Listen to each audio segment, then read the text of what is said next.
Show. This is the Nikki Jencen Show on YouTube. Thank you so much for watching. I really do appreciate you. Today, we have an exciting guest on the show. If you are a mom and you are looking to create or generate some income for yourself while you're staying at home, my next guest, Suzi, has the answer for you. She's going to teach you all about how to start a mom blog. So why did I have Suzi on the show? It's because I just hear so many moms that they want to start a blog, but they don't know how, and they also don't know how to bring in income. So Suzi is going to show you today on the show how to do that, how she started, because it is not easy, folks. It is not easy. And so I just want to take some time just to say that what Suzi has created isn't always 100% what happened.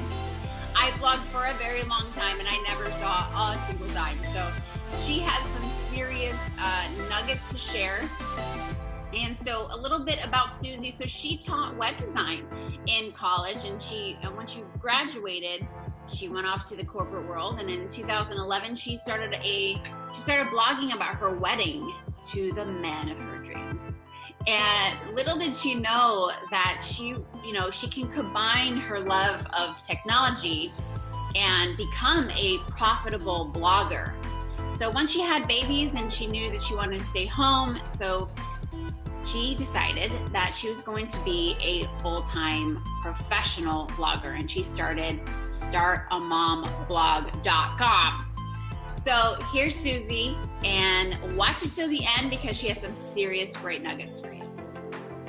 Hello, everybody. So glad that you are with us today because we have some really great stuff for you today. I am talking with Suzi from startamomblog.com. And she is here she's here with her little baby boy, which I'm excited to introduce as well. We're going to really get into the nitty gritty with Suzi. I'm going to pick her brain a little bit for you on how to start your own mom blog and how to be successful doing it. There's a lot of challenges that I have faced being a blogger. And so I want to talk to somebody who's really been successful at it and can teach you the ropes on, how to bring in some income blogging. So welcome, Suzi. Hello. Thank you, Nikki. Thanks for having me. Absolutely. Okay, tell me your little boy's name. Oh, I normally don't say his name online. So Make it up. Just call him the baby. Yeah. Baby boy, huh? Baby boy. Yeah. Number 3 for our family. Number 3. That's what his name is, number 3. He is number 3. Hi. And you have 2 other little girls. How old are they? I have a 3-year-old and a 1.5-year-old. Oh my goodness. Now, when did you start your blogging journey? I've always been really technical. So I created websites in college. I was a teaching assistant. So I loved being online and coding. I kind of took a break when I did my corporate career with GE and Walt Disney World as an industrial engineer. So I took a break then.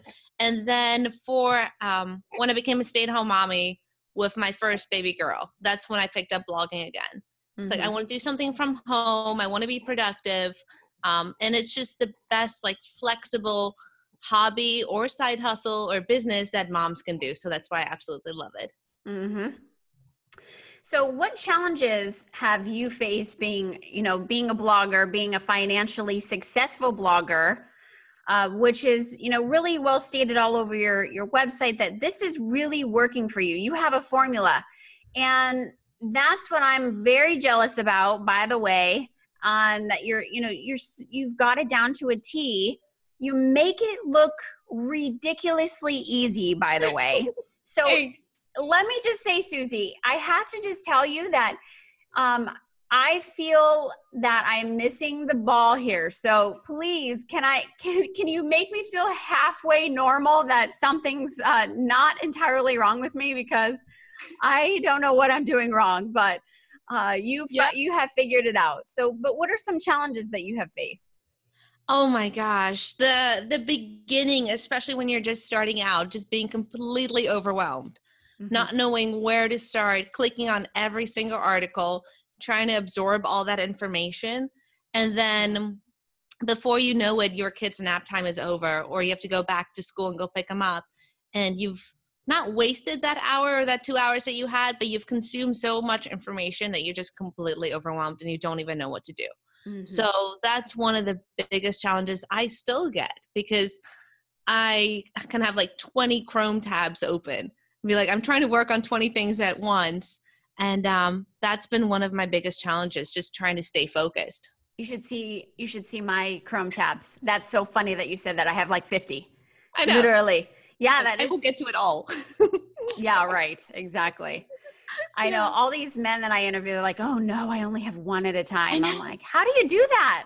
We're not like that. We have a million things going on at once. Exactly. We're moms. So of course we're going to have 50 tabs open and breastfeed at the same time while we're walking, the toddlers in the stroller. So we're working with a computer, breastfeeding and walking. Trying to do it how all awesome we are.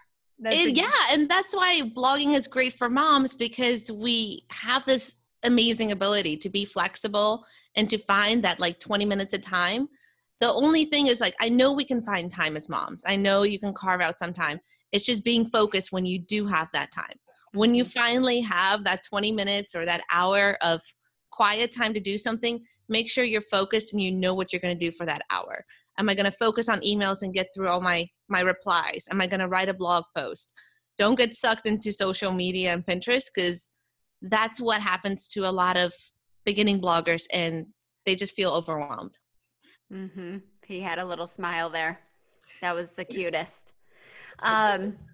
You're right, because you can easily get really sucked into your news feeds on social media. So that's a really great tip. Now take us, let's take us down for a ride, a day in the life of Suzi, Okay.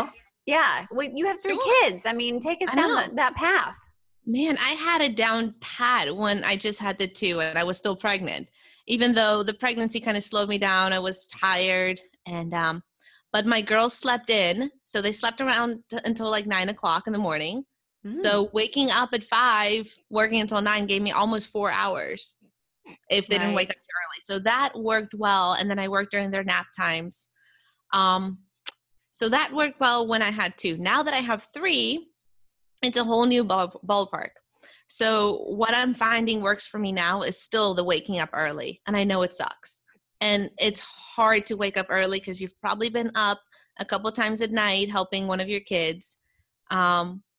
But I wake up around, 5 o'clock, because my husband wakes up early to go to work. So it's kind of nice to have him there and wake me up as well. I have like an incentive. I get a nice cup of coffee. I start working. But if I don't wake up early and start working on the blog, then the whole day is going to be gone. So it's just really being disciplined. It's the same. I compare it so much to starting a new fitness routine, right? You have to do a little bit every day. You're not going to see results right away. You're not going to see results the first week or the first month. But after a while, you're going to see that money start coming in, or those page views. And you're going to see, or in the fitness sense, you're going to see that weight come off. And finally, your clothes are going to fit better. So I compare it to the same mindset of getting back in shape now after I've had the baby. So blogging takes time. Getting back in shape takes time. And you just have to have that dedication to work on it every day a little bit. Now, does one need to know digital marketing? Because is it just anyone can start a blog and be successful? Yes, anyone who's dedicated to it, yes, and works hard, because you can learn all those skills. I mean, I'm very technical. I come from an engineering background. So like setting up the website and doing all the plugins and the coding is easy for me. But the marketing and connecting with my reader and actually promoting my blog, that was hard. Those were skills that I had to learn and test out and see what works. So it was continuously testing out, hey, is Pinterest going to work for me? Is Facebook going to work for me? Is Google Plus going to work for me? And reading those articles that other people put out there, because there's a ton of awesome information, and learning from that. So yeah, anybody can start it. If you're dedicated and you stick with it, then yes, you can make it successful. Who's your biggest mentor in this whole process? My biggest mentor. Maybe corny, my husband.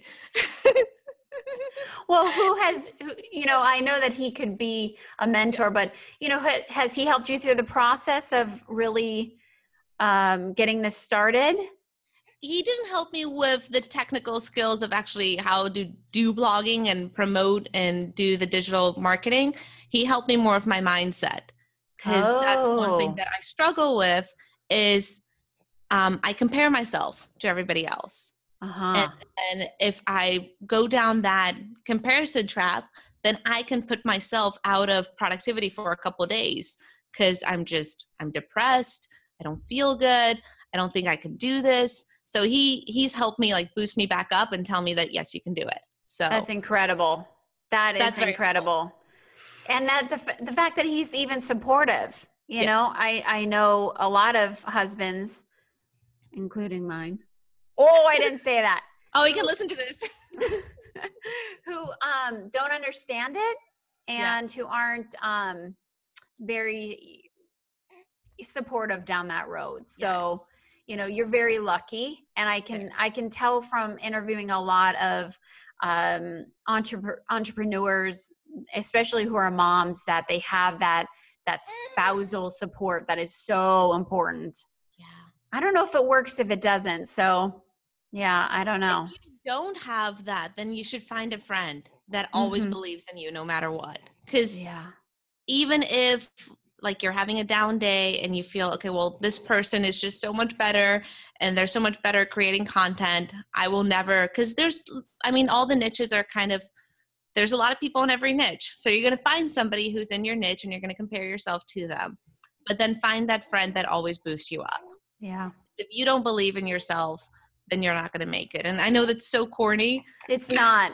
It's so not. true. And Suzi, I love that you just said that. I really do, because it puts the human into business. Yeah. And I totally understand that. And thank you so much for saying that. Thanks. I have not found a friend yet. Aww, I'm like a complete loner.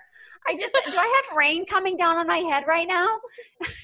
No, I'm just kidding. I'm not a loner, but I have really great friends, but they're not in the same business as I am. So I think that can be tough. But it's great that you have that in your home, with your partner. That's a beautiful thing that it's hard to come by sometimes. Yeah.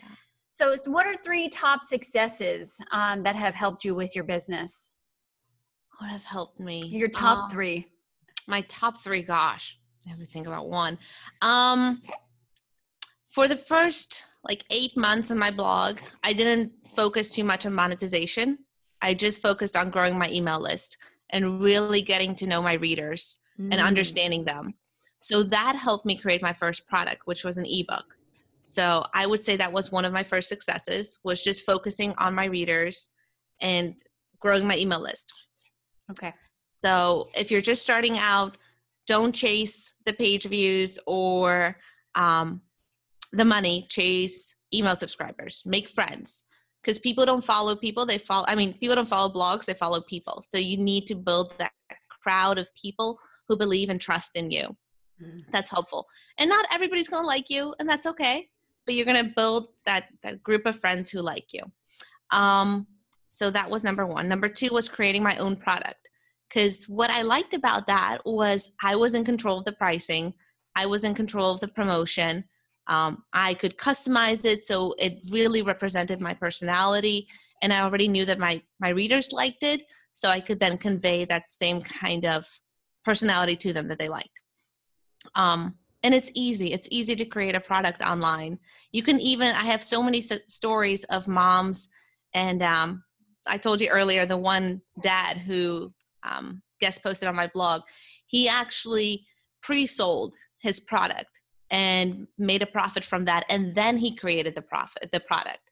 So even before spending all that time creating the ebook or the course, you can pre-sell it to your list, see if they'll like it at a discount, And then if you get some good sales, then you know, okay, this is a viable idea. I'm going to go ahead and create it. So that's helpful, having your own product. And then lastly, just adapting and finding new ways to do things easier and faster, because as a mom, you're so limited. So now I'm focusing on, I don't have that much time now with 3. I'm adjusting again.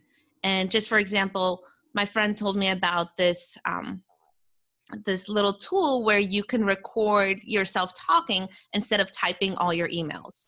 So now I just record my face and then I paste the link into the email response. And then the reader gets a video of my face talking to them. It's much more personal. And it was easier for me to reply to that email because obviously my hands are a little busy. So just finding new ways to do things so you can Now, is that an app or is that is that through the phone? Yeah, it's free. It's called Use Loom, USELOOM.com.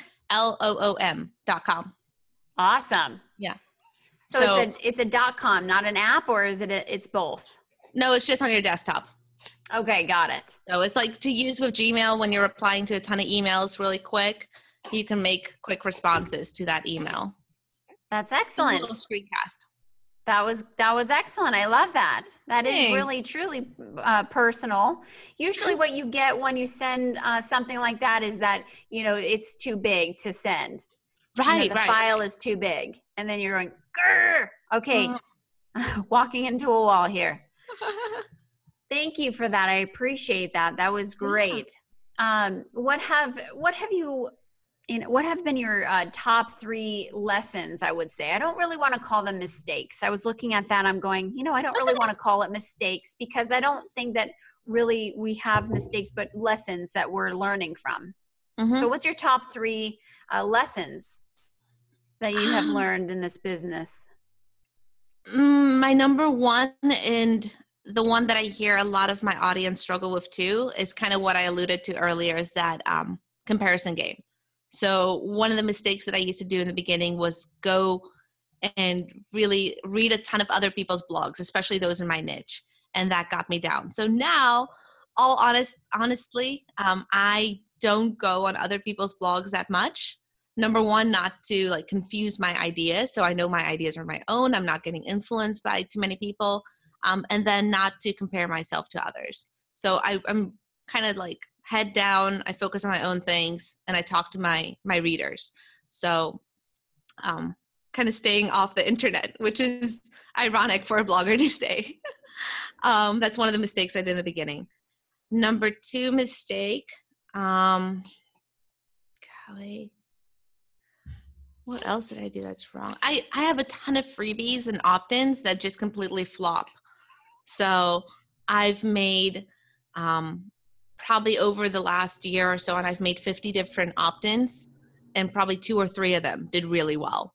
But the other 47 just don't do that well. The content upgrades to try to grow your email list. So not every single content upgrade that you're going to be making is going to work and convert. Some of them that I've created have 20 subscribers. I'm like, woohoo! And some of them have 20,000 subscribers. So that one really worked. So I just continuously try different opt-ins to continuously grow my email list. And then last mistake or lesson. I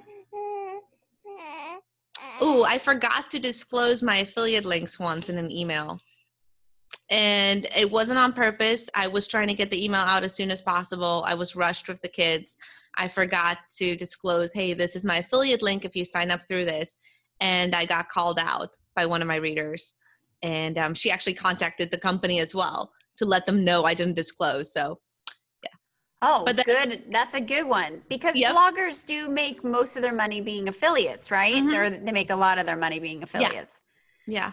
So make sure you disclose and you're honest with your people. I mean, I wasn't trying to fool anybody or be dishonest. I was just kind of rushed. But that memory now always triggers me to know that I need to disclose no matter what. Yeah. And not forget.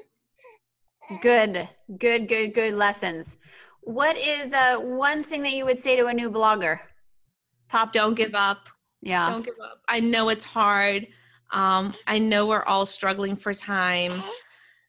I know in the beginning you feel like there's nobody listening to you. There's nobody watching your YouTube channel or coming to your blog or reading your blog posts. Just keep going. If you're consistent with it, you'll outlast most of the other people that give up around the 3-month mark. So if you can last 3 months, then you can last 6 months, and just keep going, keep creating great content, because the more you write, the better you're going to get. Okay. Or the more videos you make, the better you're going to get at videos. I love it. I love it, love it, love it. Suzi, thank you. You're amazing. Thank you, Nikki. You are amazing. I hope that we can see your face again, or we'll see baby number 3 would grow up a little on the show. That would be fun. That would be fun. Yeah. You can get a look at you. Thanks, Suzi. And baby number 3, you're just the cutest. Thank All you. right. Bye.